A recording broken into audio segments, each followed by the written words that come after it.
Capital gain section 47 उसी को आज हम कंटिन्यू करने वाले हैं। आज हम देखने वाले हैं कि जब एक एलएलपी कंपनी में कन्वर्ट होती है,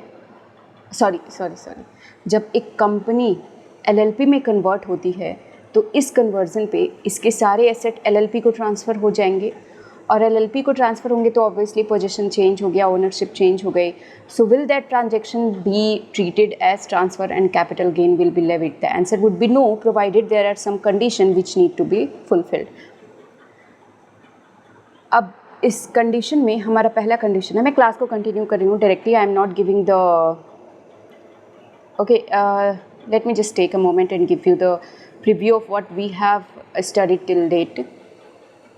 हमने चार्जिंग सेक्शन पढ़ा है, इसके अलावा हमने कैपिटल एसेट और ट्रांसफ़र का डेफिनेशन पढ़ा है जो कि आपकी बेस बिल्डिंग के लिए बहुत ज़रूरी हो जाता है। उसके बाद से हमने देखा कि cost of acquisition, cost of improvement क्या होती है।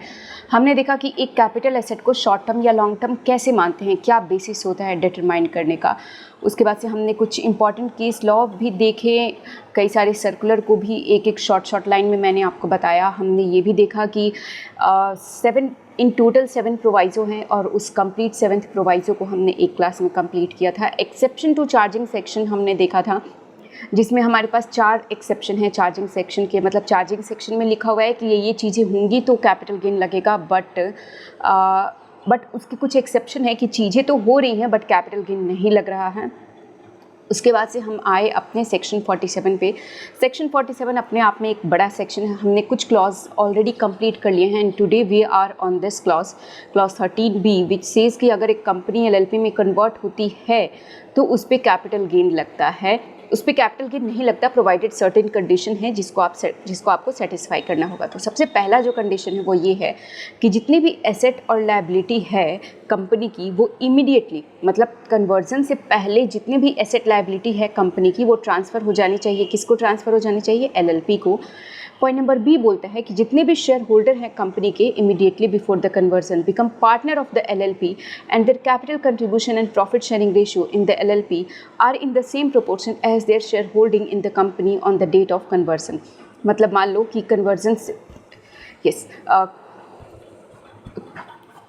कन्वर्जन से पहले चीज़ें कुछ ऐसी थी कि जो शेयर होल्डिंग थी कंपनी थी ABC, ए का शेयर होल्डर 20% था, इसका 30% था और इसका 50% था। तो जब ये एलएलपी में कन्वर्ट होगी तो ये सारे शेयर होल्डर्स पार्टनर बन जाएंगे, ऑब्वियसली कोई डाउट नहीं है।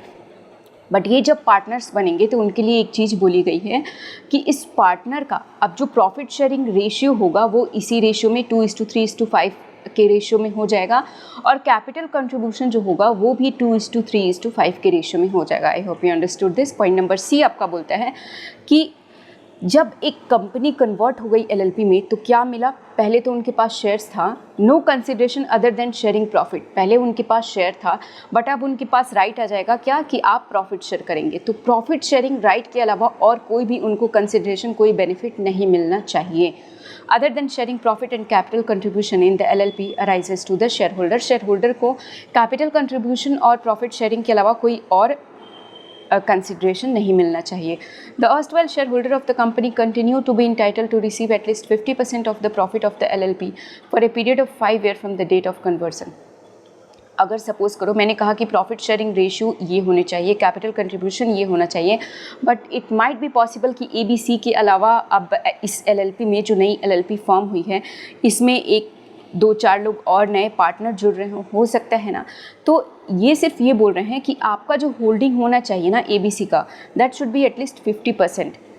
The erstwhile shareholder of the company continue to entitled to receive at least 50% of the profit of LLP for a period of 5 years। और 50% आप प्रॉफिट कब तक रिसीव करेंगे? जब आपका जो प्रॉफिट शेयरिंग रेशियो है आप तीनों लोगों का मिला के that should contribute at least 50% of the total profit sharing ratio. मतलब मान लो, चलो ऐसे देखते हैं कि ABCDE ये 5 पार्टनर आए जब ये LLP फॉर्म हुआ, तो ये LLP के 5 पार्टनर हैं। अब ABC तो जब हमारी कंपनी थी तब भी थी, तो यहाँ पे सिर्फ ये बोलना चाहते हैं इस पॉइंट में, these person should hold at least 50%। अगर ये 70% होल्ड कर रहे हैं तो अच्छी बात है, यहाँ पे मिनिमम की बात हो रही है कि 50% तो आपके पास होना ही चाहिए। और D और E अगर ये 50% है तो रिमेनिंग 50%, अगर ये 70% है तो remaining 30% D and E can hold, और एटलीस्ट आपको ये 50% जो है मिनिमम 5 ईयर तक होल्ड करना है। मतलब आप अपने ये पॉइंट हमने ऑलरेडी पहले डिस्कस किया है, आप अपने कैपिटल कंट्रीब्यूशन को कम नहीं कर सकते, आप पार्टनरशिप छोड़ के नहीं जा सकते हैं। Understood. The total value of asset as appearing in the books of account of the company in any of the 3 previous year preceding the previous year in which the conversion took place should not exceed 5 crore। मतलब ये जो conversion की बातें हो रही है ना, simple से इतनी सी चीज़ें कहना चाहते हैं कि छोटी कंपनी को हम कन्वर्ट करेंगे, हम बड़ी कंपनी को कन्वर्ट नहीं करेंगे। तो इसलिए बोलते हैं कि ये जो मान लो कंपनी थी, कंपनी का बुक्स ऑफ अकाउंट था, बोलते total value of asset appearing in the books account of the company in any of 3 previous year. अगर मैं बोलूँ कि 24-25 में ये कन्वर्जन हो रहा है, तो लास्ट के पीछे के 3 साल कौन कौन से हो जाएंगे? पीछे के 3 साल आपको हो जाएंगे 23-24, 22-23 एंड 21-22।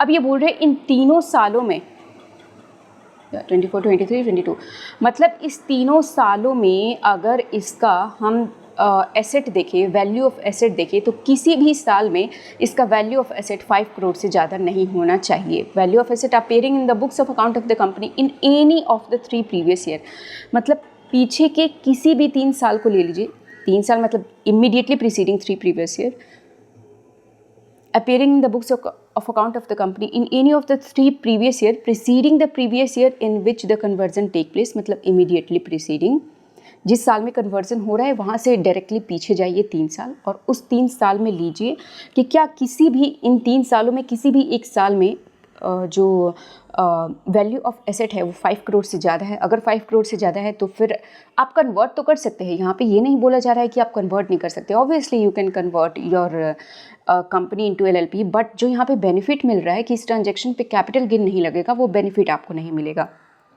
आगे एक और कंडीशन है कि द टोटल सेल्स टर्नओवर और gross receipt in the business of the company should not exceed 60 lakh in any of the 3 preceding previous year. Again in 3 सालों में एक तो एसेट का लिमिट लगा दिया कि 5 करोड़ से ज़्यादा नहीं होना चाहिए, उसके बाद से ये बोलते हैं टर्नओवर का लिमिट लगाते हैं कि टर्नओवर जो है ये 60 लाख से ज़्यादा नहीं होना चाहिए in any of the 3 preceding previous year. No amount is paid either directly or indirectly to any partner out of the accumulated profit of the company for a period of 3 years from the date of conversion। और जिस दिन convert हो गया, मान लो 24-25 में convert हो रहा है, अगर 31 मार्च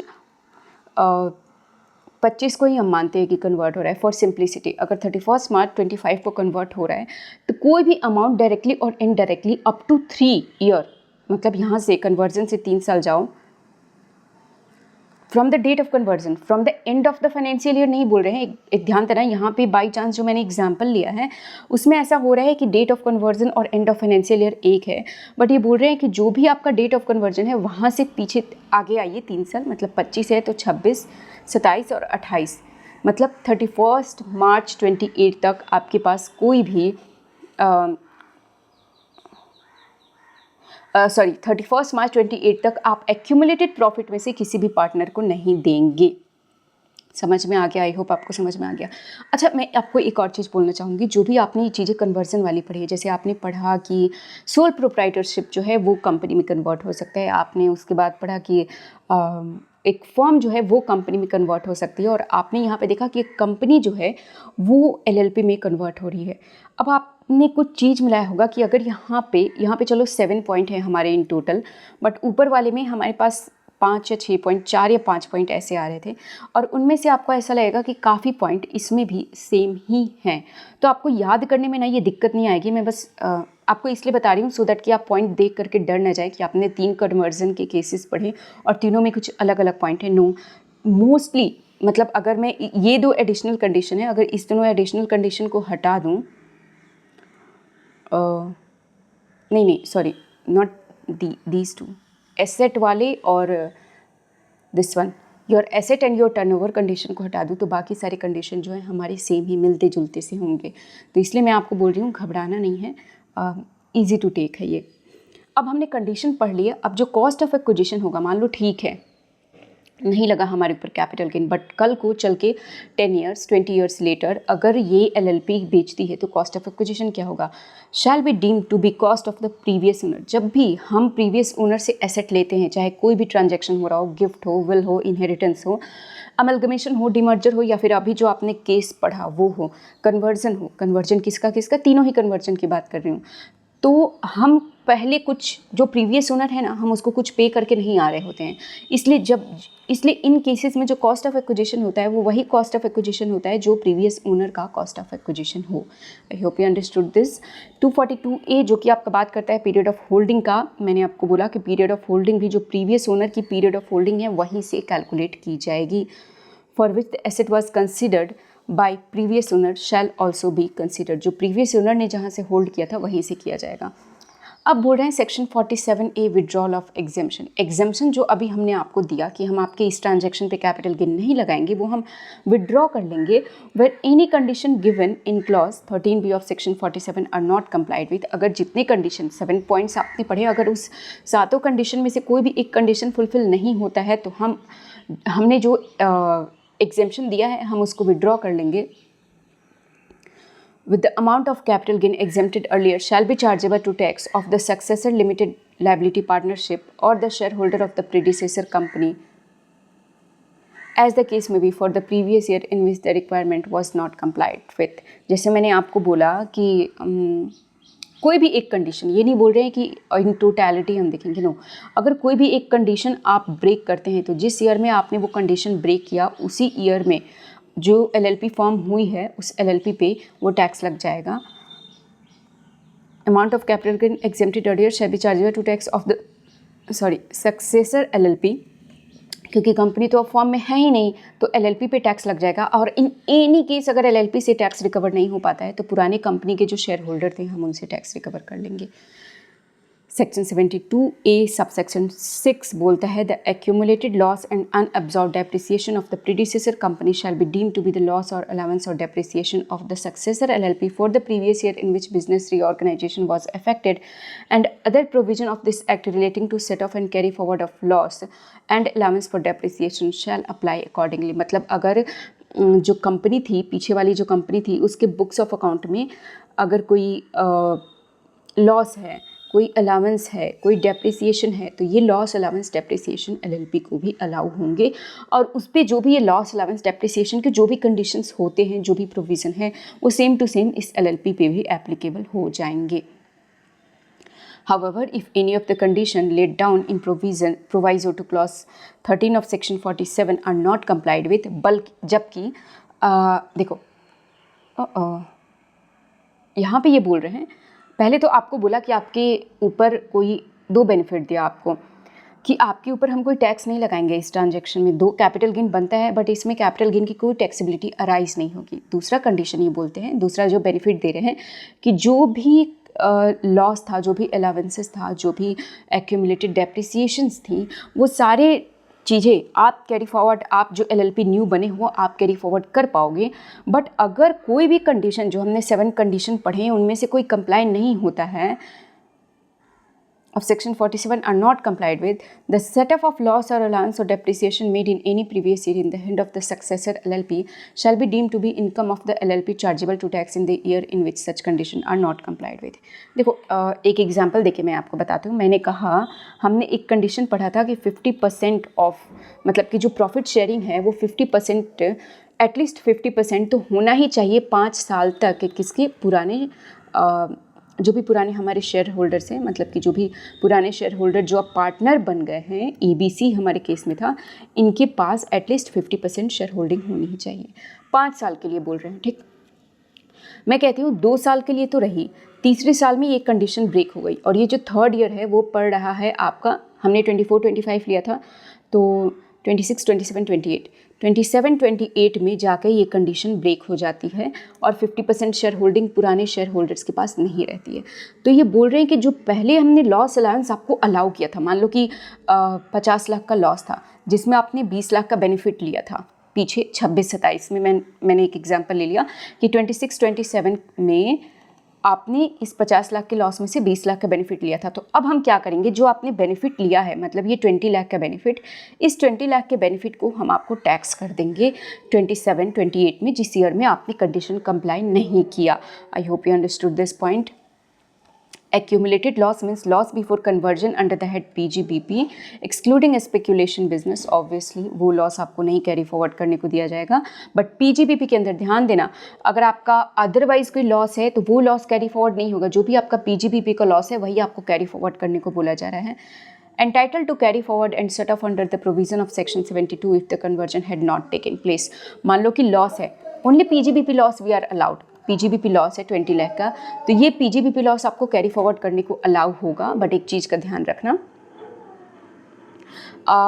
कि ये लॉस जो है, आप अगर ये कन्वर्जन नहीं हुआ होता, स्टिल यू वर, मतलब कि अगर ये कन्वर्जन, अगर आप LLP नहीं बने होते तो भी जो आप कंपनी है ना, तो इस 20 लाख वाले लॉस को आप कैरी फॉरवर्ड कर पाते। तो जब आपके पास ये कंडीशन है, आपके पास वो राइट है कि आप कैरी फॉरवर्ड कर पाते, इसलिए हम आपके LLP को नई फॉर्मेशन को भी दे रहे हैं कि आप ये लॉस कैरी फॉरवर्ड कर लो।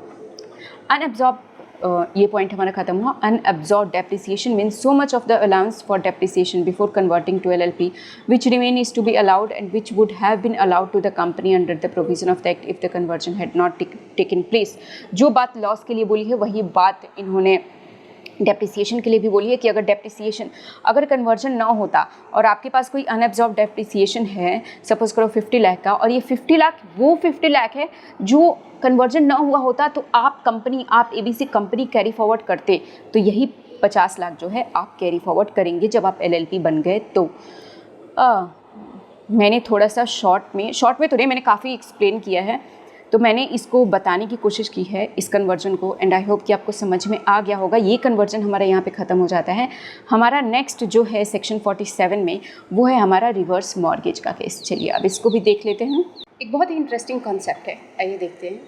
Reverse mortgage scheme is for the benefit of senior citizen. Senior citizen can mortgage their house property in return for lump sum amount or for a regular income, no tax levied on this income. The borrower cannot use the amount for a speculative or trading purpose। कई बार ऐसा होता था, suppose अगर एक senior citizen है, okay, और इसको अगर इसके बच्चों ने अबेंडन कर दिया, प्रोवाइड नहीं कर रहे हैं, बट इसके जाने के बाद से तो इसकी सारी प्रॉपर्टी उन्हें ही इनहेरिट होगी। तो यहाँ पे एक प्रोविज़न लेकर के आया गया कि अगर इनको चाहिए, ठीक है, प्रॉपर्टी तो अल्टीमेटली उन्हीं को मिलने वाली है, इनको चाहिए तो ये मॉर्गेज कर सकते हैं अपनी प्रॉपर्टी को। जैसे कि अगर ये घर इनके नाम पे है तो इस घर को ये मॉर्गेज कर दें, और मॉर्गेज करने के बाद से होगा क्या, इस मॉर्गेज के अगेंस्ट उन्हें 2 चीज़ें मिलती हैं। पहली चीज़ें ये कि उनको हर महीने कुछ रेगुलर इनकम आ रही है, 15,000 20,000, या फिर कोई लमसम अमाउंट आ रहा है। बट एक कंडीशन लगाया गया कि इस अमाउंट को वो स्पेक्यूलेटिव या ट्रेडिंग पर्पस के लिए यूज़ नहीं कर सकते हैं। रिमेंबर माय पॉइंट, इन्वेस्टमेंट कर सकते हैं इस अमाउंट का अपने पर्सनल एक्सपेंसेस के लिए उसको खर्च कर सकते हैं, बट स्पेक्यूलेटिव और ट्रेडिंग पर्पस के लिए इस अमाउंट को यूज नहीं कर सकते। मतलब सिंपल इनका मैसेज क्लियर था कि आपको पैसे चाहिए, आप बूढ़े हो चुके हैं, बट आपके नाम पे एक प्रॉपर्टी है, अब आपको जीने के लिए कुछ पैसे चाहिए, आपने इस प्रॉपर्टी को मॉर्गेज कर दिया, और अब आपको या तो एक रेगुलर इनकम मिल रही है या फिर आपको एक लमसम अमाउंट मिला। बस इस अमाउंट को आपको स्पेक्यूलेटिव या ट्रेडिंग पर्पस में नहीं लगाना है। The bank will recover the loan along with, अच्छा ओके, वन मोर पॉइंट, कि जो ये सीनियर सिटीजन को अमाउंट मिलेगा ना, इन एनी वे, चाहे रेगुलर इनकम मिल रही हो या फिर एक लमसम अमाउंट मिल रहा हो, दोनों ही केसेस में ये टैक्सेबल नहीं होता है। आगे है, the bank will recover the loan along with accumulated interest by selling the house after death of the borrower. The excess amount will be given to the legal heirs. However, before selling the house, a preference will be given to the legal heirs to repay the loan and interest and get the mortgage property released। अब देखो हुआ क्या, जैसे कि ये घर है, इसको मॉर्गेज किया गया था एक सीनियर सिटीजन के द्वारा। अब the senior citizen is dead, now what happens कि जनरली अगर हम देखें तो ये प्रॉपर्टी इनहेरिट हो जाएगी किसको, अगर कुछ नहीं हुआ होता तो ये प्रॉपर्टी इनहेरिट हो जाती इनके बच्चों को, सीनियर सिटीजन के बच्चों को। बट क्योंकि ये मॉर्गेज है, ये बिल्डिंग जो थी वो मॉर्गेज थी, तो अब क्या होगा, अब बैंक के पास ऑप्शन है, क्योंकि ये मॉर्गेज था, लोन का मतलब जो भी इन लोगों ने अमाउंट लिया था वो अमाउंट कहीं से तो रिकवर करना होगा, तो ये इसको बेच देंगे और बेच करके अपना जितना भी अमाउंट है रिकवर कर लेंगे। और सपोज़ करो कि ड्यूरिंग दिस टाइम पीरियड अगर ये सीनियर सिटीजन जो थे उन्होंने 20 लाख रुपीज़ रेगुलर इनकम के जरिए लिया या फिर लमसम अमाउंट के जरिए लिया, अगर ये 20 लाख रुपीज़ मिला और अगर इस घर को बेचने पे 30 लाख रुपए मिलते हैं तो 20 लाख तो बैंक अपने पास रख लेगी, बाकी के 10 लाख क्या करेगी, वो उसके लीगल हेयर को दे देगी। बट बेचने से पहले एक ऑप्शन भी दिया जाता है लीगल हेयर को कि आप इस लोन को रीपे कर दें, और रीपे करने के बाद से ये प्रॉपर्टी जो है आप अपने मॉर्गेज प्रॉपर्टी को रिलीज़ कर दिया जाएगा। जैसे ही ये रिलीज़ किया जाएगा वैसे ही ये प्रॉपर्टी जो है अब उसके नाम हो जाएगी, जो भी लीगल हेयर है उसके नाम हो जाएगी। Therefore clause 16 clarify that any transfer of capital asset in reverse mortgage would not amount to transfer and no capital gain arise। तो ये जो ट्रांसफ़र हुआ रिवर्स मॉर्गेज में उसमें कोई भी कैपिटल गेन अराइज नहीं होगा। आई hope you understood my point. बहुत ही सिंपल सा केस था, but yes very interesting. Slump sale को अभी हम नहीं डिस्कस करेंगे। Slump sale would be discussed, मैंने क्यों छोड़ दिया, क्योंकि इसको हम एक अलग ही क्लास में जहाँ पे सिर्फ स्लम सेल डिस्कस होगा वहाँ पे डिस्कस करेंगे। अब अभी अगर हम डिस्कस करते हैं तो फिर yes we would not be able to complete and then we have exemption of capital gain under section 54। Should I start this? No, I guess आज की क्लास बहुत लिमिटेड, एक छोटी सी क्लास हो गई जिसमें आपने पहले पढ़ा कि एलएलपी का एक कंपनी का कन्वर्जन हो जाता है एलएलपी में, और दूसरा आपने पढ़ा रिवर्स मॉर्गेज का केस। यही 2 क्लास के साथ आज की क्लास में ख़त्म करती हूँ। आगे की क्लास में अब जो आपका बचा हुआ, देखो एग्जेम्पशन ऑफ कैपिटल गेन के अलावा आई डोंट थिंक इसमें कुछ सब्सटेंसिव टॉपिक बचा हो। यस कुछ खास नहीं बचा होगा। और इसके अलावा आपके पास एक जो बड़ा टॉपिक है वो है रिवर्स मॉर्गेज वाला। Reverse mortgage would be a separate class, a single a sole class for reverse mortgage. मैं चाहती हूँ उसको एक सेपरेट क्लास डालना, सो मैं अब भी उसको नहीं करा रही। यस सो आज की क्लास हमारी यहीं पे ख़त्म होती है। अगर सेक्शन 47 का कंबाइन देखना है, या तो आप जैसे भी देख लें, या तो आप 3-4 वीडियोस जो कि मैंने, I guess this is my 4th video, और 4 वीडियो में आपका सेक्शन 47 ख़त्म होता है, तो आप ये चारों वीडियो देख लें। या फिर मैं एक काम करूँगी, मैं इस 4 क्लासेस को, या फिर मैं एक ऐसी क्लास अलग से अपलोड कर दूँगी जिसमें सिर्फ सेक्शन 47 डील हुआ होगा, जिसमें सिर्फ सेक्शन 47 देखा जाएगा। But that would be completely a revisionary class. मैं बहुत ज़्यादा एक्सप्लेन नहीं करूँगी, मैं वर्ड टू वर्ड उसमें नहीं जाऊँगी, मैं इतना कर सकती हूँ। So yes, see you in the next class and keep studying hard.